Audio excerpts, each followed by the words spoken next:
এই তো মেসোমশাইরা চলে এসেছে সবাই।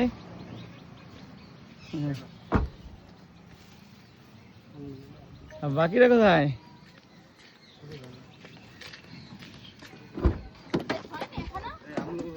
এই ব্যাগটা পড়ে গেল। মাসিমণি কোথায়? মাসিমণি তোমার আছে নেই। এই বাবা, হ্যাঁ কালকে বললো যে ডাক্তার দেখা দেবো, যে শরীরটা খুব খারাপ লাগছে, দিয়ে জ্বর মাথা ব্যথা, দিয়ে সেই মাসির মেয়েটাকে সেই আনিয়ে রাখি দিয়ে এলাম। ও মাসিমণি এলে খুব ভালো হতো।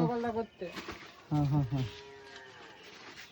তো মাসিমণি আসতে পারেনি, খুবই খারাপ লাগছে, মনটা খুব খারাপ লাগছে। যাই হোক, মেসোমশাইরা সবাই এসছে। আর এদিকে আমাদের সব থেকে বড় দিদি, এসো এসো এসো এসো, চলে এসো। বাবালি, ওরে বাবারে, লাগানি তো পা। হ্যাঁ এসো। কেমন আছো বলে দাও তো, হাই করে দাও, বলে দাও হাই।